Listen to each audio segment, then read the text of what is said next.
시청자 여러분 안녕하십니까? 경제의 맛 이수연입니다. 한 주간 경제의 핫 이슈 흐름을 살펴보는 주간 경제 이야기에서는 부동산부터 금융, 일자리 이슈까지 각종 생활경제 정보를 전해드립니다. 이번 주 라이프스타일에서는 국내 최대 가상융합 산업 페스티벌인 2025 대한민국 가상융합산업대전을 소개해드리고요.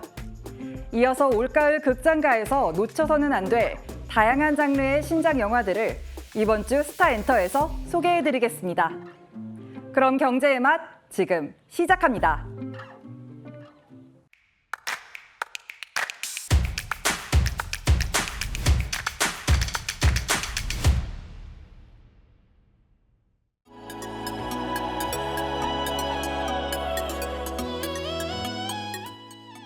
우리나라 최초의 도서지역 공항이라는 타이틀을 쥔 울릉공항 건설 사업이 젠걸음을 하고 있습니다. 지난 2022년 12월 실착공 후 해양 매립 1위 단계를 완료했으며 지금은 3단계 절차를 진행하고 있는데요. 현 공정률은 지난달 말 기준 약 69%로 올해 말이면 70%를 넘길 전망입니다.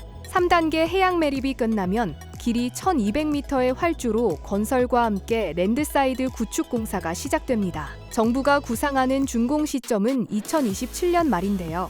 이후 시범 운행 등을 거쳐 2028년 상반기 개항을 목표로 하고 있습니다.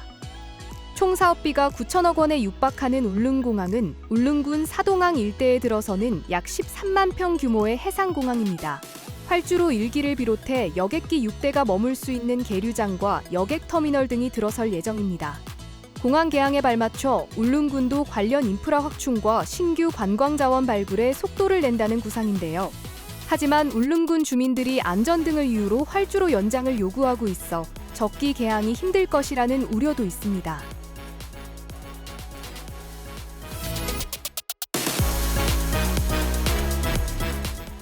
정부가 2035년까지 국가 온실가스 배출량을 2018년 대비 최소 53%에서 최대 61% 줄이겠다는 목표를 확정했습니다.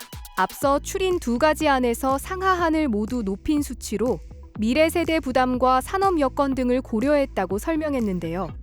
지난해까지 6년 동안 감축한 탄소 배출량이 약 9천만 톤. 앞으로 10년간 이보다 서너 배를 더 줄여야 한다는 계산이 나옵니다. 65% 감축을 요구한 시민사회와 48%를 제시한 산업계 양측의 반발은 풀어야 할 과제입니다. 특히 기존보다 목표치가 상향되면서 산업계는 곧바로 공동성명을 내고 정부의 전폭적인 지원을 요구했습니다. NDC에 맞춰 전력과 수송 등 정책이 설계되는 만큼 업계에 미칠 파장은 상당할 전망입니다. 김성환 기후에너지환경부 장관은 정부 서울청사에서 진행 중인 브리핑에서 석탄발전소와 내연차 등 연관 산업에 어려움이 없도록 전환 지원 체계를 만들겠다고 밝혔습니다. 그러면서 내년 상반기까지 녹색산업 육성을 위한 추진 과제를 담은 KGX 전략을 수립하겠다고 강조했는데요. 탄소중립 녹색성장위원회는 이와 함께 발전 부문의 배출권 유상 할당 비율을 2030년까지 50%로 높이는 내용의 제4차 계획기간 배출권 할당 계획안도 의결했습니다. 최종안은 오는 20일까지 브라질에서 열릴 제30차 UN 기후변화 협약 당사국 총회에서 발표됩니다.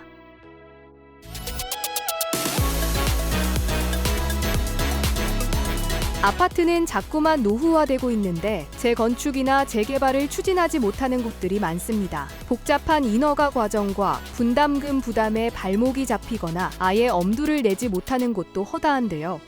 이러한 가운데 최근 건설사들이 이주 비용 부담을 낮추고 공사 기간을 단축하는 혁신적인 리모델링 방식을 선보여 주목받고 있습니다. 아파트 기존 구조를 활용하되 내 외관을 새롭게 디자인하고 스마트홈 기능 등 첨단 기술을 접목할 계획으로 공사는 2년 이내로 가능합니다.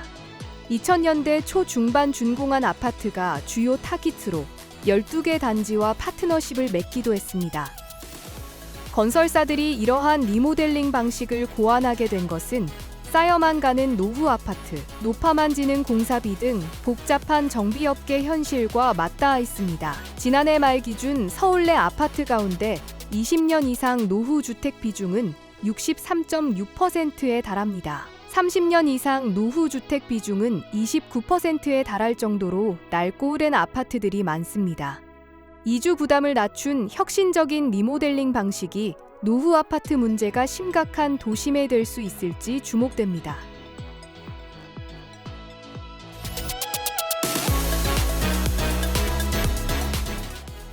AI를 활용한 검색과 번역, 영상 편집은 물론 업무 보조 도구까지 이제는 인공지능이 일상의 한 부분이 됐습니다. 하지만 이렇게 AI가 생활 깊숙이 들어올수록 AI를 잘 다루는 사람과 그러지 못한 사람 간의 디지털 격차가 생기고 있습니다. 교육부 조사에 따르면 우리나라 성인 4명 중 1명, 전체의 25.9%가 일상에서 디지털 기술을 활용하는 데 어려움을 느끼는 것으로 나타났습니다.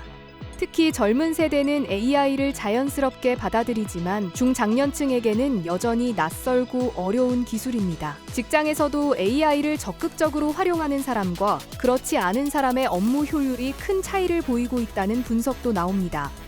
전문가들은 AI를 단순 사용하는 데 그치지 않고 올바르게 활용하는 교육이 필요하다고 지적하는데요. AI의 작동 원리나 한계를 이해하지 못하면 잘못된 정보나 편향된 결과를 그대로 믿게 될 위험이 있기 때문입니다. AI를 신뢰한 나머지 개인정보를 입력하는 사례도 적지 않은데요. AI로 인한 격차를 훼손하고 기술을 안전하게 쓰기 위해 기초교육을 정규교과에 포함해야 한다는 목소리가 나오고 있습니다. 정부가 AI 3대 강국이라는 목표를 달성하기 위해선 기술을 올바르게 쓸 수 있도록 국민 모두의 AI 활용 역량을 높이는 노력을 병행해야 할 것으로 보입니다.